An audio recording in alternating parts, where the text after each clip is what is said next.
আমি আলিয়া বলছি। আজকে তোমাদেরকে আবারও আপন মা ছেলের কঠিন একটি গল্প বলবো। এই গল্প সাধারণত কেউ কাউকে বলে না। যদি ভিডিওটি শেষ পর্যন্ত দেখো তোমাদের দাঁড়িয়ে যাবে। নির্জন সাইফার পাশে বসে ওর মাথার চুলগুলোয় হাত বুলিয়ে দিতে দিতে বলল, আর ফোন দেব না, ঠিক আছে? সরি। নরম হয়ে এলো সাইফার মুখ। বলল, আজ একদম মমিনের সামনেই ছিলাম যখন ফোন দিয়েছিলে।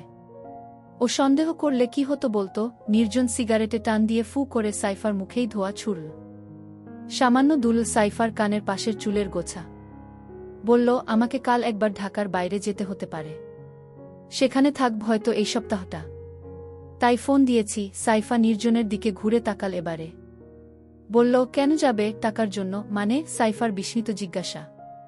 নির্জন বলল, মানে ওখানে প্রজেক্ট পেয়েছি, 2-3 সপ্তাহের কাজ, তারপরেই ফিরব। তোমাকে আমার খুব হিংসা হয় জানো। এভাবে যখন যেখানে খুশি চলে যাও, বলল সাইফা। নির্জন হাসল, টান দিল সিগারেটে। বলল, আমার মতো পেটের ধান্দা করতে হতো যদি প্রতিদিন, বুঝতে। বাস্তবতায় রোম্যান্টিসিজমের দাম নেই। সাইফার ফোনটা ভাইব্রেট করে উঠল তখনই। ফোনটা রিসিভ করে কানে লাগিয়ে চলে গেল ও ব্যালকনিতে। নির্জন সিগারেটটা শেষ করল পরপর কয়েকটা টান দিয়ে। তারপর গিয়ে দাঁড়াল সাইফার পাশে। 9 তলায়, এত উপরে, সবসময় বাতাস।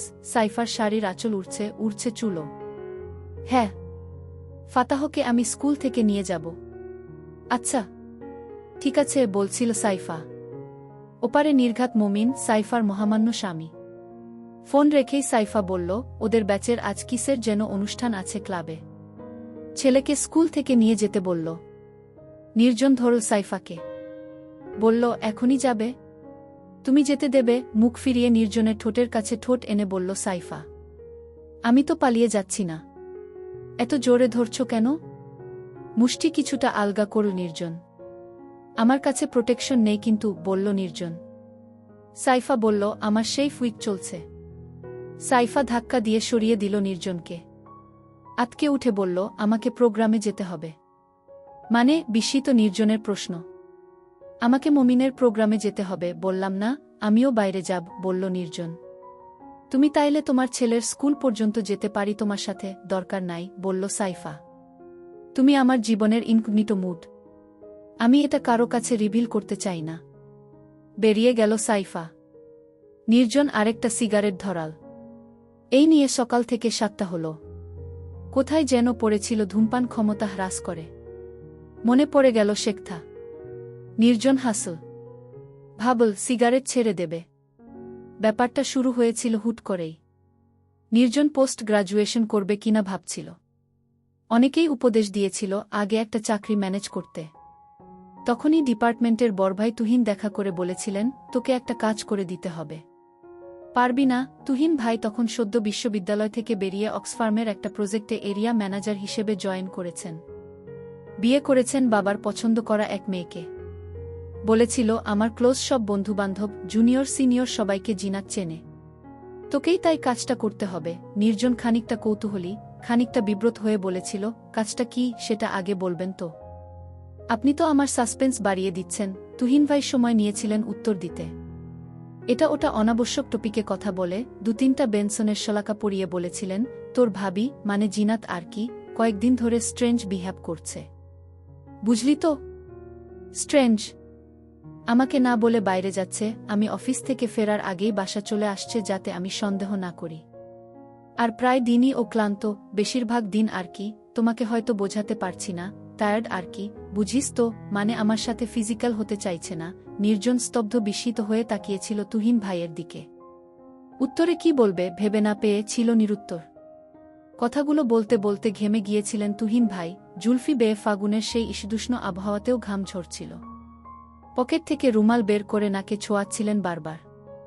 বলেছিলেন, আমার কেন জানি না, ওকে সন্দেহ হচ্ছে।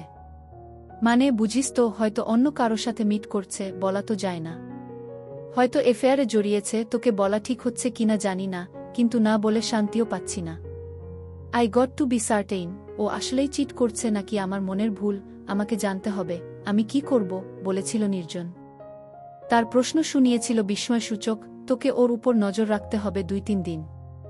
এই ধর বাড়ি থেকে বেরিয়ে ও কোথায় যাচ্ছে, কার সাথে মিট করছে, কি কথা বলেছে আমাকে জানাবি। যদি পারিস, আর কি পারতেই হবে ভাই। প্লিজ না করিস না। আমি একদম শান্তি পাচ্ছি না। নির্জন বলেছিল আমাকেই করতে হবে কাজটা। আর কেউ নেই যাকে ভাবি চেনে না। তুহিন ভাই বলেছিলেন চেনে না অনেককেই। সমস্যা হলো ওরা সবাই হ্যান্ডসাম। বিস্মিত নির্জন প্রশ্ন করেছিল তাতে কি? জেমস বন্ড, মাসুদ রানা, এরা তো সব দারুণ হ্যান্ডসাম। তিনি ইতস্তত করে বলেছিলেন এটা বন্ড লেভেলের কাজ না রে ভাই। আর হ্যান্ডসাম ছেলে ফলো করলে জিনাত ঠিক খেয়াল করবে। মেয়েদের চোখ, বুঝিস তো।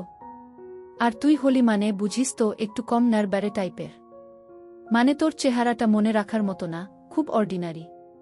তোর দিকে জিনাত ফিরেও তাকাবে না, অপমানিত বোধ করবে নাকি হাসবে, এই দোলাচলে পড়ে কিছু বলতে পারেনি নির্জন। ন্যারব্যারে বিশেষণটা কোথাও শুনেছে বলেও মনে করতে পারেনি ও। করতেই হবে ভাই। তুই আমার শেষ ভরসা। আমার অবস্থাটা বোঝার চেষ্টা কর। নতুন বউ যদি সাসপিসাস কাজকাম করে, কোনো স্বামীর গলা দিয়ে ভাত নামবে বল? তুহিন ভাইয়ের কথাটা রেখেছিল নির্জন। 2-3 দিন নয়, জিনাত ভাবির গতিবিধি পর্যালোচনা করেছিল ও টানা 1 সপ্তাহ বের করে এনেছিল হারির খবর। তুহিন ভাইয়ের সেই প্রস্তাব পাল্টে দিয়েছিল নির্জনের জীবন। প্রাইভেট ইনভেস্টিগেটর, গোয়েন্দা, সত্যান্বেষী, স্পাই শব্দগুলো সে শুধু বইয়েই পড়েছিল, সিনেমায় দেখেছিল তাদের কার্যক্রম। তুহিন ভাইয়ের কথায় জিনাত ভাবিকে ফলো করার পর থেকে ব্যাপারটা নিয়ে ঘাটাঘাটি শুরু করে দেয় সে। ফেলুদা, ব্যোমকেশ, মাসুদ রানা পড়ার সময় সে ভাবত এসব শুধু কল্পনাতেই সম্ভব, বাস্তবে এনফোর্সমেন্ট এজেন্সি ছাড়া আর কেউ ইনভেস্টিগেশন করে না। কিন্তু গুগলে সামান্য ঘাটতেই সে পেয়ে যায় ঢাকারই কিছু প্রাইভেট ইনভেস্টিগেশন এজেন্সির ওয়েবসাইট আর অফিসের ঠিকানা। পেশা হিসেবে প্রাইভেট ইনভেস্টিগন যে মন্দ নয়, বুঝে যায় তাদের সার্ভিস চার্জ দেখে। এখন নির্জন নিজেই খেচর নামের একটা এজেন্সির মালিক। খেচরের ওয়েবসাইট আর সোশ্যাল মিডিয়া অ্যাকাউন্টে যদিও অফিসের ঠিকানা দেয়া আছে কাউরানবাজার, ঢাকা। আদতে তাদের কোনো অফিস নেই সরকারি লাইসেন্স না থাকায়। লাইসেন্স পেলেও গোপনীয়তার স্বার্থে কোনোদিন অফিস খুলবে বলে মনে হয় না। খেচরে তার নির্দেশনায় কাজ করে 3 জন, ঝন্টু, রূপা আর সুপ্রভা। শুরু থেকেই ঝন্টু খেচরের সাথে জড়িত। আইডিয়াটা মাথায় আসার পর শুধু ঝন্টুকেই জানিয়েছিল নির্জন। নির্জনের কাছ থেকে প্রস্তাব পেয়ে ঝন্টু আর বিলম্ব করেনি, সেদিনই অল্প টাকায় একটা ডোমেইন কিনে তৈরি করে ফেলেছিল ওয়েবসাইট। ওয়েবসাইট খুলেই ঝন্টু বলেছিল সাইট তো খুললাম, কেউ কি সাইটে ঢুকবে? আমাদের কাজ দেবে। নির্জনের তখন অধেল উৎসাহ, আপাদমস্তক মোটিভেশন। নিজেকেই ভরসা দিতে বোধহয় বলেছিল কলিকাতা হারবালের বিজ্ঞাপন দেখেছিস না? অব্যর্থ ওষুধ, এক ফাইলই যথেষ্ট, ফিরিয়ে আনবে দাম্পত্য জীবনে সুখ। কোনোদিন ওদের বিজ্ঞাপন দেখে যোগাযোগ করেছিস? না, করার কথাও না। কিন্তু তুই ভাবিস না কেউ করে না। যাদের দরকার তারা ঠিকই যোগাযোগ করে। কাজ হোক না হোক, টাকা দিয়ে ওষুধ কেনে। আমরাও ধর কলিকাতা হারবাল। সবার প্রাইভেট ইনভেস্টিগেটরের দরকার নাই। যাদের দরকার তারা ঠিকই খুঁজে নেবে। তবে ঝন্টুর সন্দেহ সত্যে পরিণত হয়েছিল। প্রথম 3 মাসে তাদের সাইটের ভিজিটর ছিল মাত্র 21 জন, সাইটে দেয়া মেইল অ্যাড্রেসে কেউ যোগাযোগ করেনি। এই সময়টা তারা কাজে লাগিয়েছিল কর্মী রিক্রুট করে। তাদের প্রয়োজন ছিল অন্তত একজন নারী কর্মী। ঝন্টু অবশ্য তার শেষময়ের প্রেমিকাকে দলে ভেড়ানোর প্রস্তাব করেছিল, নির্জন রাজি হয়নি। কর্মী সংগ্রহ করাটাই ছিল তাদের মূল চ্যালেঞ্জ। প্রাইভেট ইনভেস্টিগেশন এজেন্সির কথা সবাইকে বলা চলে না, কেউ হেসে উড়িয়ে দেবে, কেউ দেখবে বাঁকা চোখে। তাদের তাই অ্যাপ্রোচের ব্যাপারে সাবধান থাকতে হয়েছিল। তাদের প্রয়োজন অ্যাডভেঞ্চারাস মেয়ে, সারাদিন আয়নার সামনে কাটিয়ে দেয়া নার্সিসাস কিংবা রেস্টুরেন্টে সপ্তাহে 3 বার চেক ইন দেয়া কাউকে তারা চায়নি। অনেক খুঁজে রূপা আর সুপ্রভাকে পেয়েছিল ওরা। রাজিও হয়ে গিয়েছিল তারা এমন আনইউজুয়াল জব অফারে। এই 3 বছরে খেচর 50টিরও বেশি কেস হাতে নিয়েছে। আগাথা ক্রিস্টির পার ভক্ত নির্জন ভেবেছিল তাদের কাছে মাথা খাটানোর মতো চাঞ্চল্যকর, অন্তত বিচিত্র সব কেস আসবে। কিন্তু এ পর্যন্ত তেমন কোনো কেস আসেনি হাতে। বেশিরভাগ কাজই বিয়ে সংক্রান্ত। সন্দেহবাতিক কিংবা বিচ্ছেদকামী স্পাউস অথবা প্রেমিক, পাত্রপাত্রীর সন্ধানে থাকা বাবা, জমির খোঁজে থাকা বিয়েল স্টেট ব্যবসায়ী, কন্ট্রাক্টর আর বিল্ডার, এরাই মূলত খেচরের নিয়মিত ক্লায়েন্ট। চুরুট কিংবা চারমিনার জ্বালিয়ে ঘণ্টার পর ঘণ্টা পায়চারি করে, রাতবিরাতে ক্লু খুঁজে, উডানিট পদ্ধতিতে সাসপেক্টকে চিহ্নিত করে আত্মতুষ্টিতে ভোগার মতো কেস একটাও হাতে আসেনি। সর্বশেষ যে কাজটি তাদের হাতে এসেছে, যার জন্য তাকে যেতে হতে পারে ঢাকার বাইরে, সেটাও স্পাউজাল। সন্দেহগ্রস্ত এক স্বামী তার স্ত্রী পরকিয়া করছে কিনা জানতে চান। সাইফা চলে যাওয়ার পরই নির্জন বাইক চালিয়ে চলে গিয়েছিল সুপ্রভার অফিস। সুপ্রভা একটা কলেজ থেকে ডিগ্রি নিয়ে ফার্মগেটে ঢাকা বিশ্ববিদ্যালয়ের আইবিএ হোস্টেলের পাশে একটা রুম ভাড়া নিয়ে অফিস বানিয়েছে। নাম দিয়েছে আইন সহায়তা কেন্দ্র। ও প্র্যাকটিস করে মূলত ঢাকার নিম্ন আদালতে। পসার নেই বললেই চলে। যেসব ক্লায়েন্ট দেখা না করে শুধুমাত্র মুখের কথায় বিশ্বাস করে সার্ভিস চার্জ দিতে চান না, তাদের এই অফিসের ঠিকানা দেয়া হয়। সুপ্রভা তাদের সাথে সাক্ষাতে কথা বলে বুঝিয়ে দেয় সবকিছু। খেচরের পেমেন্ট সে নেয় আইনি সহায়তার আবডালে। কাস্টমারকে দেয়া রিসিপ্টেও লেখা থাকে তাই। আজও সুপ্রভা অফিসে একা, রেভলভিং চেয়ারে বসে সমকাল পড়ছে হেলান দিয়ে। অফিসের পাশেই একটা টিভি ফ্রিজের শোরুম, এসির সোসো শব্দ আসছে টানা। সনির্জনকে দেখেই সুপ্রভা পেপার নামিয়ে ফেল। বলল, আপনার সেই 10টায় আসার কথা। এত দেরি করলেন যে? আপনার জন্যেই এতক্ষণ বসে আছি একা। নির্জন টেবিলের সামনে রাখা চেয়ারে বসল আরাম করে। বলল, একটা কাজে আটকে গেছিলাম। সুপ্রভা হাসল। বলল, কালকের ক্লায়েন্ট জুলফিকার আমান এসেছিল। অদ্ভুত লোক। আপনার খেচরের সাথে যুক্ত হয়ে কত কিছু যে দেখতে হচ্ছে। আমার খেচর? বলল নির্জন। খেচর তোমাদের নয়। আমার একার কথা বলছো কেন? ওই হলো। আপনিই তো ফাউন্ডার, তাই না? এই এজেন্সি বিশাল কিছু হয়ে গেলে আপনার নামটাই থাকবে, আমরা সব হারিয়ে যাব। নির্জন লক্ষ্য করল সুপ্রভার চোখের চারিদিকে কালো দাগ। খুব রাত জাগা হচ্ছে। নির্জন নিজেও নিশাচর, কিছু কোনো অদ্ভুত কারণে চোখে ওর ডার্ক সার্কেল পড়ে না। কি কাজে ব্যস্ত থাকছে সুপ্রভা? নির্জন পকেট থেকে গোল্ডলিফের 10 শলাকার মিনি প্যাকেট বের করে একটা শলাকা সুপ্রভার দিকে এগিয়ে দিয়ে বলল, তোমার চলবে?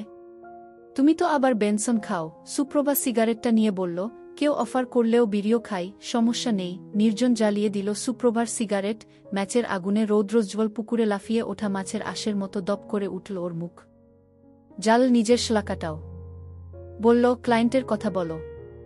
অদ্ভুত বললে কেন? ধোয়া ছাড়ল সুপ্রভা। বলল, লোকটা জুলফিকার আমান বেশ ইয়াং। আমাদের চেয়ে খুব বেশি হলে 15 বছরে বড় হবেন। সিরামিকের প্রোডাক্টের বিজনেস করেন, পান্থপথে দোকান আছে বলল। ব্যাপারটা ওর বউকে নিয়ে। নির্জন মনোযোগ দিয়ে সুপ্রভার কথা শুনছিল, বলল না কিছু। ওর বউ একটা প্রাইভেট ইউনিট টিচার। কি নাম যে বলল ইউনিভার্সিটিটার? ধুর ছাই, এত ব্যাঙের ছাতার মতো প্রাইভেট ইউনি উঠেছে গলিতে গলিতে, নামই মনে থাকে না। নির্জন বলল, নাম পরে জেনে নেয়া যাবে। তুমি ঘটনা বলো। ওর স্ত্রীর নামটা মনে আছে, তাহমিনা হায়াত। এনভায়রনমেন্টাল সায়েন্সের টিচার। ও লাওয়াছড়া ন্যাশনাল পার্কে পাখিদের হ্যাবিট্যাট নিয়ে একটা গবেষণার কাজে যাবে। একটা পুরো টিম যাবে ওনার সাথে। এটা নিয়ে ওর স্বামীর সন্দেহটা কোথায়? সুপ্রভা হেসে বলল, যেখানে হয়। যা মনে হলো, এই লোক খুব বেশি শিক্ষিত না। এক ধরনের হিম্মন্যতায় ভোগেন। ওর বিশ্বাস হয় না স্ত্রী আসলেই গবেষণার কাজে লাওয়াছড়ায় যাবে। ওর ধারণা তাহমিনার এক কলিগের সাথে এফেয়ার চলছে, গবেষণার নাম করে এক ধরনের হানিমুনে যাচ্ছে ওরা। টিপিক্যাল স্টোরি, বলল নির্জন। অদ্ভুত বললে কেন? সুপ্রভা সময় নিয়ে সিগারেটে টান দিল। বিচ্যুত একটি চুলের গোছা মুখের সামনে এসেছিল, ধোয়া ছেড়ে সরিয়ে দিল একপাশে। বলল, লোকটাকে কেন জানি না ভীত মনে হলো আমার। বউয়ের পিছনে স্পাই লাগাচ্ছে, এজন্য হয়তো। কিন্তু এত বেশি ভয় পেতে এর আগে কোনোদিন কাউকে দেখিনি। নির্জন বলল না কিছু। সুপ্রভাই চালিয়ে গেল কথা, আপনার এই সুযোগে অবশ্য শ্রীমঙ্গল ঘুরে আসা হচ্ছে। ঢাকার বাইরে যাচ্ছেন না অনেক দিন। হাওয়া বদল হয়ে যাবে, মাথা পরিষ্কার। নির্জন উদাস হয়ে বলল, মাথা পরিষ্কার হয়ে লাভ কি বলো? খাটানোর তো জায়গায় পাচ্ছি না। সে শুরু থেকেই এই পরকিয়া, রিয়েল স্টেট, প্রিম্যারিটাল চেকিং। বাঙালিরা এখনো এসব থেকে বেরুতে পারল না। আরে ভাই, একটু ইউনিক টাইপের ক্রাইম কর না। আবারও হাসল সুপ্রভা। বলল, ক্রাইম বদলাচ্ছে প্রতিনিয়ত বস। আমরা শুধু সেসব পাচ্ছি না, ভাগ্য আমাদেরই খারাপ। প্রজেক্টটা নিয়ে কথা বলল ওরা আরও কিছুক্ষণ। ভদ্রলোক 15 দিনের সার্ভেইলেন্স অফারটা গ্রহণ করেছেন। সিটির বাইরের এক্সট্রা খরচ বহন করতেও প্রস্তুত, অর্ধেক টাকা পে করেছেন এর মধ্যেই। সুপ্রভা বলল, রূপাকে এবারে সাথে নিয়ে যান।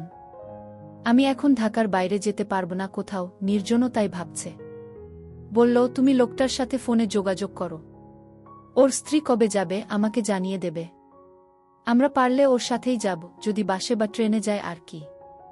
ঝন্টুকে বলে ওর ইউনিটেও একটু খোঁজ নিতে বলো।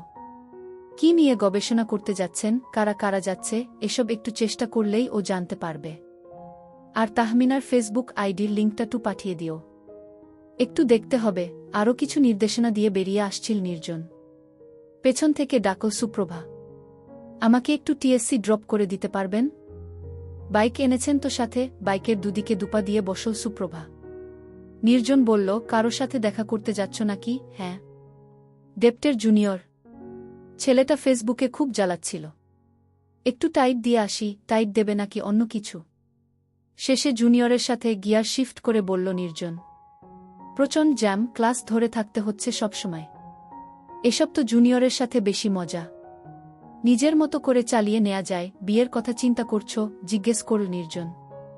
হাসির শব্দ পেল নির্জন। সুপ্রভা বলল, যা সব দেখছি, বিয়ে নিয়ে এক প্রকার বিভীষিকা এসে গেছে। মেন্টালি প্রিপেয়ার্ড না আমি। ঘোত ঘোত করে ধোঁয়া ছাড়তে থাকা প্রাডোটাকে পিছনে ফেলে নির্জন বলল, ফিজিক্যাল দিকটাও তো দেখতে হবে। নাকি এই শীতটাও একা বিছানায় কোলবালিশ নিয়ে ঘুমাবে? আপনি না? বিব্রত সুপ্রভা বলল। তবে ওর কণ্ঠে প্রশ্রয়ের আভাস। বলল, ফিজিক্যাল নিডের জন্য বিয়ে করতে হবে কেন? আপনি বিয়ে করেছেন? আপনার ফিজিক্যাল নিড তো ঠিকই পূরণ হচ্ছে। Green signal. ট্রাফিক পুলিশের হাতের। নির্জন এক্সিলারেট করল। সুজুকি জিএসএক্স আর এক্সিলারেশনের বাপ একটানা চলে গেল সব গাড়ির সামনে। ফাঁকা রাস্তায় বলল, ফিজিক্যাল নিড হলো প্রচ্ছাপ করার মতো।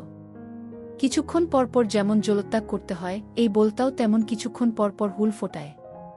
এজন্যেই বিয়ে করতে হয়। প্রেম ট্রেম দিয়ে পোষায় না। খিলখিল করে হেসে উঠল সুপ্রভা। হা হা, ভালো বলেছেন কিন্তু। চলে এলো ওরা টিএসসিতে। ছাত্রছাত্রীদের কোলাহল, হাসি, রিক্সা টুংটাং, গিটার হাতে এক যুবক। রাজু ভাস্কর্যের সামনে ছাত্র ইউনিয়ন কি কারণে যেন বক্তৃতা করছে। বান্ধবীর শাড়ির আঁচল ঠিক করে দিচ্ছে একজন। এখানে এলেই নস্টালজিক হয়ে পড়ে নির্জন। দীর্ঘশ্বাস ছাড়ে। এই কোলাহলের অংশ ছিল ও, এই তো ৩-৪ বছর আগেই। সুপ্রভা বাইক থেকে নামলে বলল, তুমি জুলফিকারের সাথে নিয়মিত যোগাযোগ রাখো। জানার চেষ্টা করো ভদ্রমহিলা কবে শ্রীমঙ্গল যাবেন। আমি রূপাকে বলে দেব সবকিছু। সুপ্রভা আলতো হেসে চলে গেল। নিজের বাইকের প্রিলিয়ন সিটটাকে খুব ঈর্ষা হল ওর। সুপ্রভা ওভাবে যদি ওর মুখে বসত, বাইকে বসার মতো। বাসায় ফিরতে ফিরতে বিকেল হয়ে গেল নির্জনের। শীতকালের দিন জীবনের মতো ছোট। সুপ্রভাকে ড্রপ করে ন্যাশনাল লাইব্রেরিতে ধু মেরেছিল একবার, লাওয়াছড়া নিয়ে পড়তে। লাওয়াছড়া ন্যাশনাল পার্কের ফুল নিয়ে মিজানুর রহমান পিনুর ইংরেজিতে লেখা একটা বই পেয়েছিল ও। কিছুক্ষণ উল্টেপাল্টে রেখে দিয়েছে। তাহমিনা হায়াত যাচ্ছে পাখিদের নিয়ে গবেষণা করতে, অন্তত তার স্বামীর দেয়া তথ্য সঠিক হলে। লাওয়াছড়ার পাখিদের নিয়ে জানা প্রয়োজন ছিল ওর, যদিও বই পায়নি কোনো। বাসায় ফিরে রূপাকে মেসেজে জানিয়ে দিয়েছে শ্রীমঙ্গল যাওয়ার কথা। এখনও হয়তো মেসেজ দেখেনি রূপা, দেখলে সাথে সাথেই রিপ্লাই দিত। এক কাপ চা হাতে ব্যালকনিতে দাঁড়াল নির্জন। চায়ের এই কাপটা সাইফার স্বামী এনেছে ফ্রাঙ্কফুর্ট থেকে, ছাগল পালন প্রশিক্ষণ টাইপের কোনো এক সরকারি ট্যুরে গিয়ে। সাইফা বলেছিল জার্মান কাপে চা খাবে এখন থেকে। চা খাবে আর আমার কথা ভাববে, যদিও কোনোদিন চায়ের কাপে সাইফার কথা মনে পড়ে না নির্জনের। ডিসেম্বরের প্রথমার্ধেও সেভাবে এবার শীত পড়েনি ঢাকায়। জলবায়ু পরিবর্তন। ফ্লানেলের শার্টেই কাজ চলে যাচ্ছে। শীত ছিল ছোটবেলায়। উক্কি শীত, উলের কম্বল, কাটা ধানের মুড়া, জ্বালানো আগুন, একনা চাপি বইস বাহে ভাব। একটু বড় হয়ে সুচেতার সাথে আইল ধরে ধরে স্কুল, হলুদ সরিষা ক্ষেত, ফিঙে, খেজুর গাছ।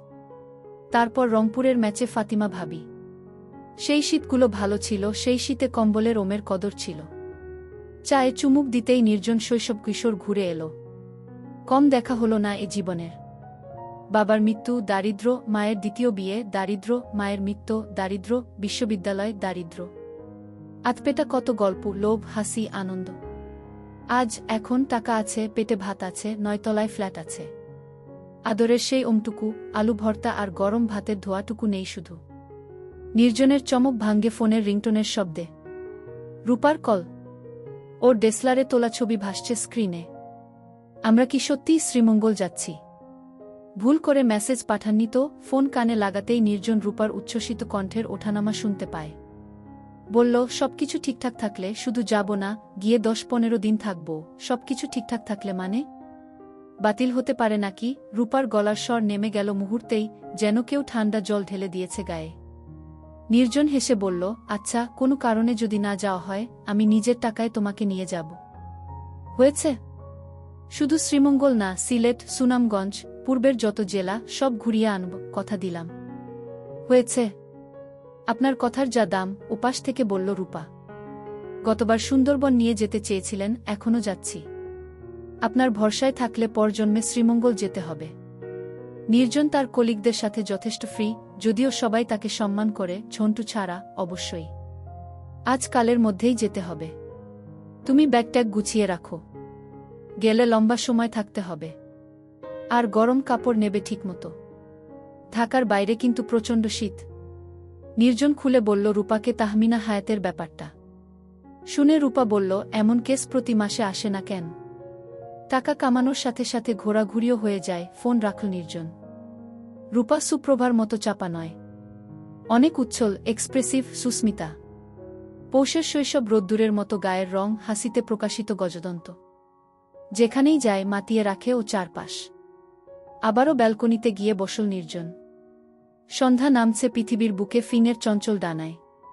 টার্গেটের পিছনে ঘুরতে না হলে কিংবা অন্য কাজে ব্যস্ত না থাকলে সন্ধ্যায় সিগারেট জ্বালিয়ে এভাবে বসে থাকে নির্জন, অন্ধকার ঘনিয়ে আসা পর্যন্ত। শুক্লপক্ষ হলে অপেক্ষা করে চাঁদের, কৃষ্ণপক্ষে তাকিয়ে থাকা তারাদের দিকে। সামনের বিল্ডিংগুলোতে একে একে জ্বলে ওঠে বৈদ্যুতিক আলো। জানালায় ফোন কানে তরুণীকে দেখা যায়, বাচ্চা কোলে মা হাঁটে ছাদে, রেলিংয়ে ঝুঁকে নিচের পৃথিবী কৌতূহলী চোখে অবলোকন করে কিশোরী। ছাদের জানালার প্রায় সবাই ওর চেনা হয়ে গিয়েছে। কিছু কিছু মানুষের জীবন বেশ রোবটিক, নির্জন খেয়াল করেছে। পূর্বদক্ষিণ কোণের একটা ফ্ল্যাটের মধ্যবয়সী কাপলকে গত 1 বছর ধরে লক্ষ্য করে আসছে সে। স্বামীটি বোধহয় কোনো সরকারি অফিসের কেরানি, প্রতিদিন অফিস থেকে ফিরে বউকে কাজ করে দেয় বিকেল কিংবা সন্ধ্যা 5টায়। প্রতিদিন একই পদ্ধতিতে। এমনটাই দেখে আসছে নির্জন গত 1 বছর, কোনো হেলদোল হেরফের নেই। রমণ শেষে তৃপ্ত জাবরকাটা গরুর মতো হেলতে দুলতে লোকটা গোসলে যায় লুঙ্গি হাতে, মহিলাটাও বাথরুমে যায় সাথে, 2-1 মিনিট পর। সবার বিবাহিত জীবনই কি এত রোবটিক? নিজেকেই প্রশ্ন করে নির্জন। প্রতিদিন একই রুটিন, একই ডায়েট, একই নারী, একই রমণ কৌশল। এই সার্কেল ভাঙতেই কি মানুষ পরকীয়ায় জড়ায়? জীবনে সামান্য রং আনতে? এসব প্রশ্নের উত্তর জানে না ও।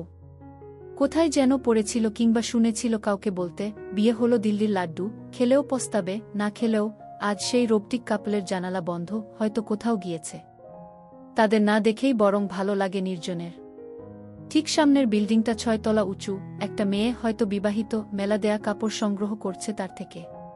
মেয়েটির দিকে উৎসুক তাকিয়ে আছে নির্জন, লক্ষ্য করছে ওর দ্রুত পদে হেঁটে চলা। টান দিচ্ছে আন্নমনে প্রায় ফুরিয়ে আসা সিগারেটে। এখানে বসে থেকে এই কর্মচঞ্চল কিংবা অলস পৃথিবীর কৌতুককর্ম পর্যবেক্ষণ করে ও। ভালো লাগে নির্জনের। ওর পৃথিবী খাপছাড়া, নিয়মের বাইরের। এভাবে দেখার মাধ্যমেই যেন ও স্বাভাবিক দুনিয়ার সাথে একাত্ম হয়। নির্জন হয়তো এমন স্বাভাবিক জীবন পাবে না কোনোদিন, এভাবেই চলবে ভেসে ভেসে, বেঁচে থাকবে মৃত্যুর বিলম্বে। এবারে ওর চমক ভাঙে কলিং বেলের শব্দ। ছোটবেলার শিমুল ডালে বসেছিল যে বাজপাখি, তার কর্কশ গলায় যেভাবে চমকে উঠেছিল একদিন, সেভাবেই চমকে ওঠে ও। সিগারেটটা এস্ট্রেতে গুজে দিয়ে উঠে দাঁড়াল নির্জন। সরি ভাইজান। নিচেতলার জামির মুন্সির বাড়িতে আইজ দাওয়াত ছিল। সব রান্ধন বারণ আমারে করা লাগছে। আর এমন দেরি হইব না ভাইজান, ভেতরে ঢুকেই কথাগুলো বলল মেয়েটা। বিব্রত হল নির্জন। এমন কিছু দেরি হয়নি যার জন্য এভাবে ক্ষমা চাইতে হবে। মেয়েটা কিচেনে চলে যায়, নির্জন দাঁড়িয়ে থাকে সেখানেই। ভাইজান, আইজ খাইবেন কি? কিছুই তো বাজার করা নাই। রান্না হইব না? তেল মশলাও দেখতাছি বারন্ত। নির্জন আবারও বিব্রত হয়। বাজার করতে ভুলে গিয়েছিল ও। বলল, মনে ছিল না বাজার করার কথা, আপনি চাইলে আমি খরচ কইরা আনতে পারি ভাইজান। নিচেই শাকসবজি সব পাওয়া যাইতেছে। নির্জন অবাক হল কিছুটা। এর আগের বুয়া এমন কথা বলেনি কোনোদিন। বাজার না হলে কিংবা রান্নার কিছু না থাকলে চলে যেত সে বিনা বাক্য ব্যয়, প্রয়োজন ছাড়া কথাও সে বলত না, তার সময়ের অনেক মূল্য। আগের বুয়া গ্রামে চলে যাওয়ার আগে এই মেয়েটাকে ঠিক করে দিয়ে গেছে, নামটাও জানা হয়নি এখনো, যদিও রান্না করে দিয়ে যাচ্ছে 2 মাস। নির্জন বলল, থাক, আজ আর বাজার করব না, বাইরে খেয়ে নেব। বাইরে খাবার খাইবেন না ভাইজান, সব বিষ। নিজে খরচ কইরা আলু ভর্তা দিয়া ভাত খান, তাও টাকা দিয়া বিষ কিন্না খাইয়েন না। মেয়েটি কিচেন থেকে বেরিয়ে এসে দাঁড়াল নির্জনের সামনে। ওর বাচালতায় বিরক্ত হতে পারত নির্জন, কিন্তু হল না, বরং কৌতুক বোধ করল। মাঝে মাঝে ওর ইচ্ছে করে সবার সাথে কথা বলতে। যে ছেলেটার থেকে নিয়মিত সিগারেট কেনে, নির্জন চায় সে জানতে চাক তার এত সিগারেট খাওয়ার কারণ। সবজিওয়ালাটা বলুক বাজার দরের কথা, সিঁড়িতে দেখা হয়ে গেলে বাড়িওয়ালা জিজ্ঞেস করুক ভালো মন্দ, ভুলে যাওয়া বন্ধুরা হুট করে ফোন দিক মাঝরাতে, বলুক ভুলে গেলি। এর নামটা জানা উচিত। নাম জিজ্ঞেস করলে কি মন খারাপ করবে মেয়েটি?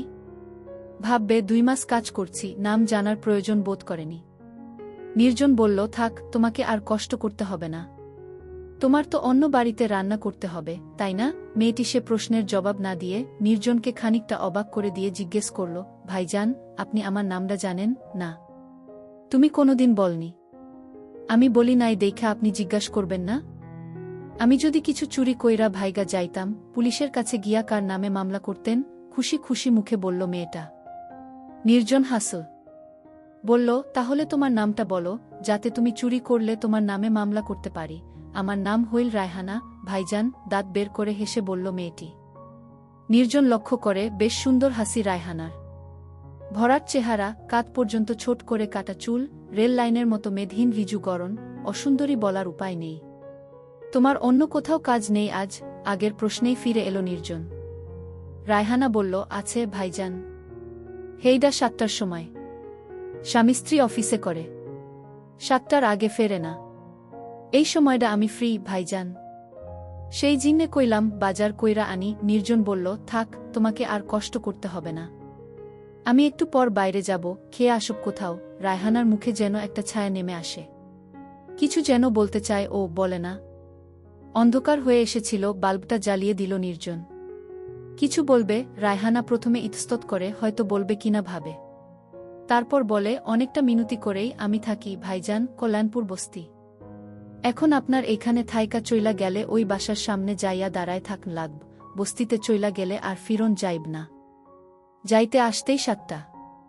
একটা দিন কামাই করলেও ভাইজান ওরা মাইনা কাটে। কথাগুলো বলে একটু থামল রায়হানা, তারপর মুখটা তুলে নরম গলায় বলল, আমি একটু আপনার এখানে থাকি ভাইজান।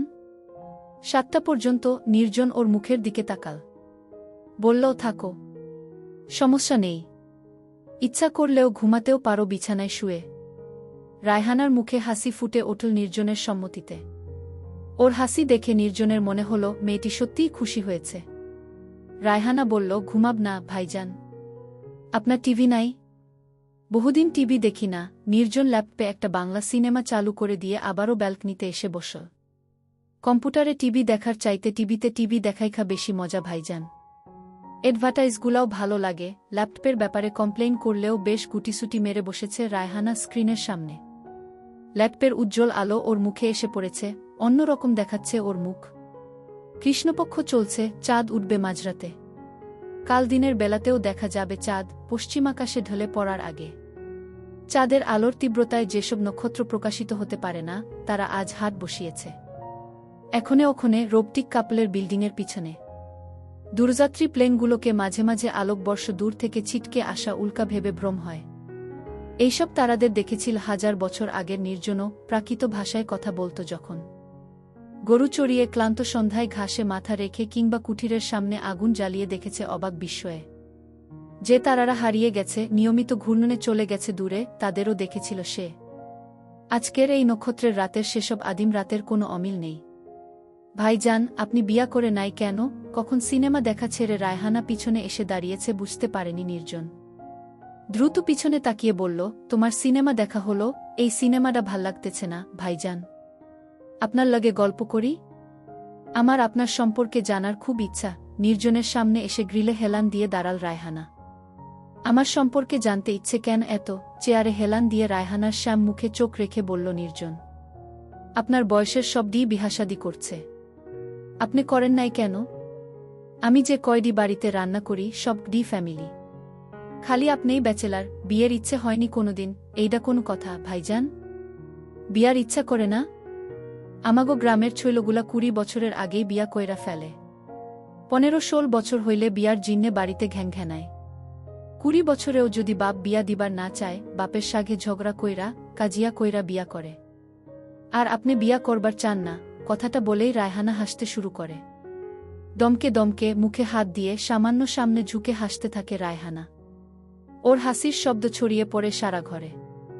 নির্জনের মনে হয় রায়হানার কলহাস্য হাওয়ার সাথে মিশে যাচ্ছে, ছড়িয়ে পড়ছে কুয়াশার মতো সামনের 6তলা বাড়িটার ছাদে, নিঃশ্বাসের দাগ ফেলছে বোর্টিক কাপলের কাচের জানলায়, ওই দূরের পায়রাখোপকে সচকিত করে উড়ে যাচ্ছে তারাদের দিকে।